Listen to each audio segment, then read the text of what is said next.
Hi everyone, I'm here to tell you about the importance of fossil fuels now and in the future. Now, fossil fuels and crude oils, I'll be using these terms almost interchangeably. And basically, let's just start with why fossil fuels became such a huge source of energy today. Since the advent of Henry Ford's Model T, or basically powered machine transportation, Henry Ford chose gasoline as the main catalyst for his engine. And as more cars became available to more customers, gasoline the technology to catalyze gasoline as a source of power was already there, and most people just went with it. There was a note about Thomas Edison trying to go electric, but that without the advent of a battery, about a couple of decades later, it wouldn't have been a reality like it is today. And there was also trains starting to use coal as its main source of energy to heat up water for steam engines. Now, to start off, why fossil fuels are better than alternatives today is because of the low energy density provided by alternatives. I'm mainly talking about electricity and excluding hydrogen fuel cells. Now, energy produced by electricity is not enough for large-scale carriers. I'm talking about buses, jets, trains. For perspective, a subcompact car with a 10-gallon gas tank can store the energy equivalent of 7 Teslas, 15 Nissan Leafs, or 23 Chevy Volts. These are according to industry sources from an article by Mineral Energy. And because of this low energy density, it restricts what alternative fuel cars can do in terms of both power and range.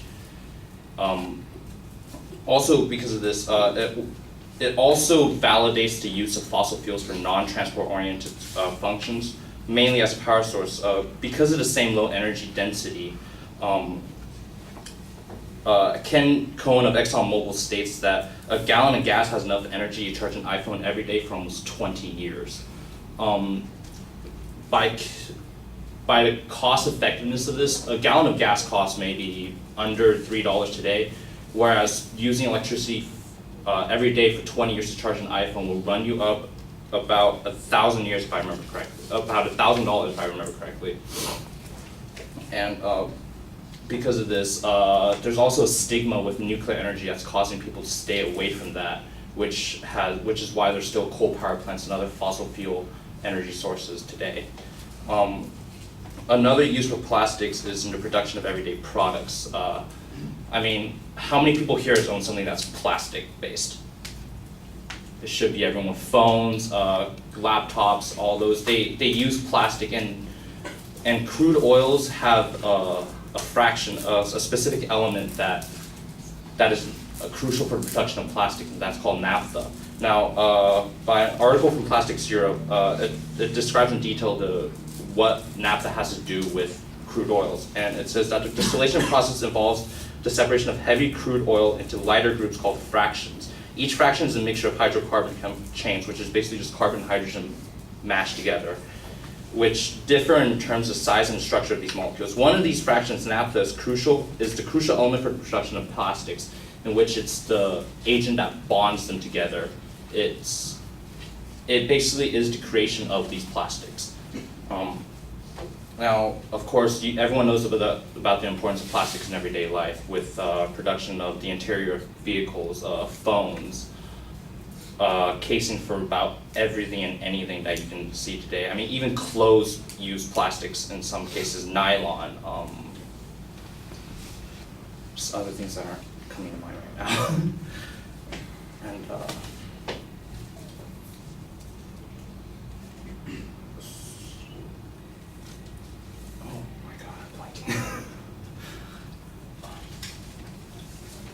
well, as we know, fossil fuels, there's coal, there's crude oils, and they're all derivatives. Mostly what we use now in terms of fossil fuels is in terms of gasoline.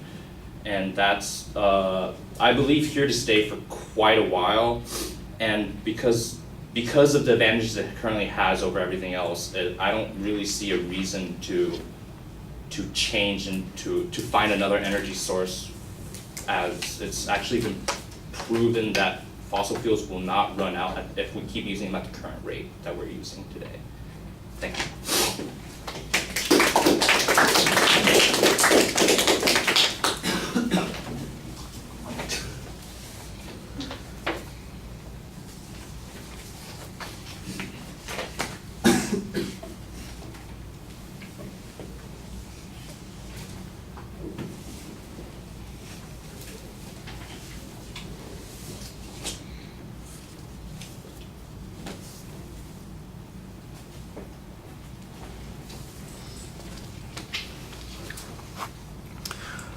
Jason, your proposition is not phrased like a declarative sentence. It's an expository presentation. You're telling us why fossil fuels are important instead of making the argument that says fossil fuels are impossible to replace or something that would be much more clearly a propositional claim, something that's in dispute.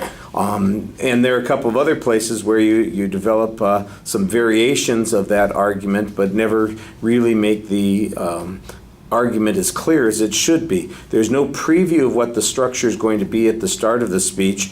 You did signpost the first point that you were getting to, but after that I didn't really hear any individual secondary claims that were being structured, so that's a little bit of a problem.